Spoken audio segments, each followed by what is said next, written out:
Welcome to my TED Talk. It's the at-home edition. I'm Isabel Lindheimer, and today I'm going to be focusing on social media and its influence on... I remember when the app TikTok first came out, and like all other apps that have been trending in the world around us, I was very hesitant at first. I sat there thinking about how much I missed Vine and the hilarious memes that came from that app when I was in middle school.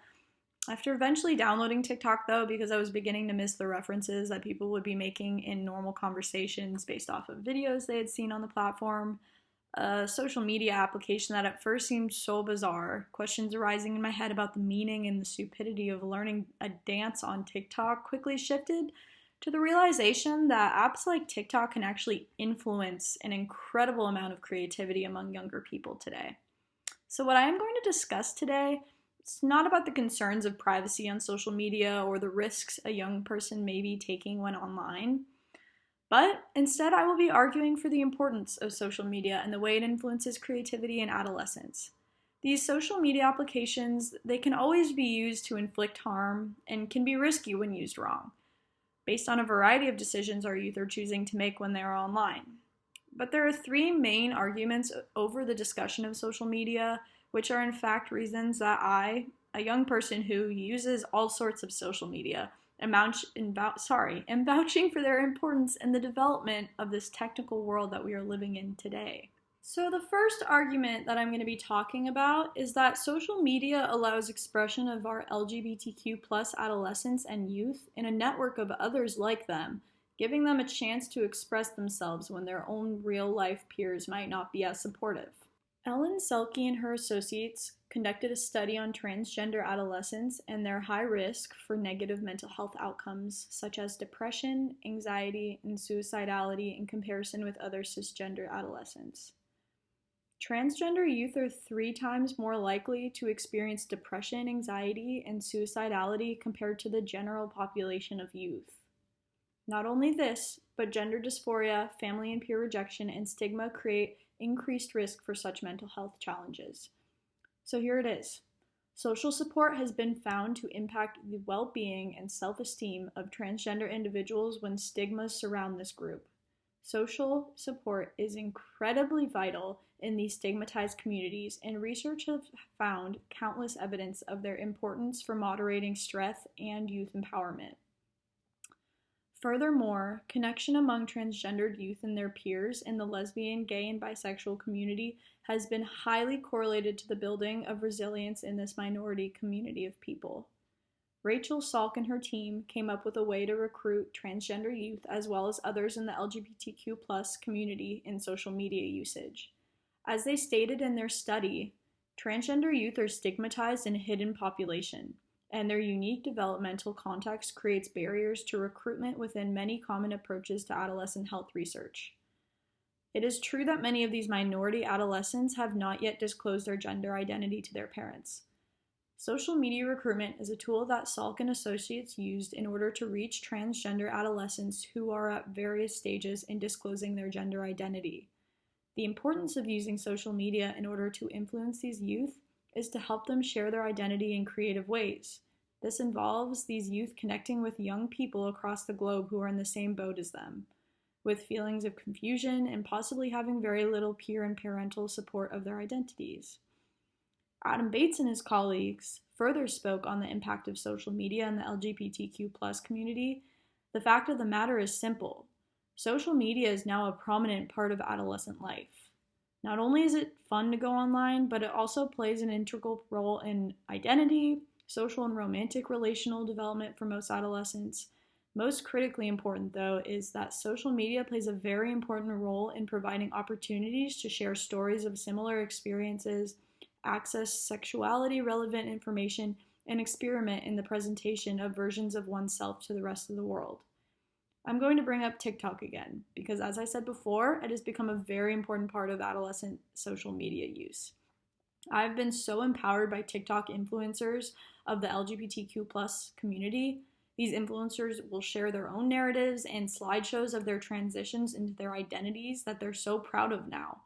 As a bisexual person myself, seeing influencers sharing their raw stories gives me so much joy, and it empowers me to be true to the feelings I have, to be excited rather than nervous about who I am. Argument 2 is about allowing connection among individuals online and giving adolescents a chance to connect on a global scale. The beauty of being able to connect to people across the globe by simply clicking send is absolutely a privilege of the world of social media. In Liel Yonker's study, her and her associates looked at the very powerful ways that social media has emerged for communication with adolescents and young adults surrounding their health choices. Their study offered the positivity of social influences among young adult health choices. By sharing life experiences with the larger public, social media users offer a window into their lives, often revealing the social pressures and expectations they experience.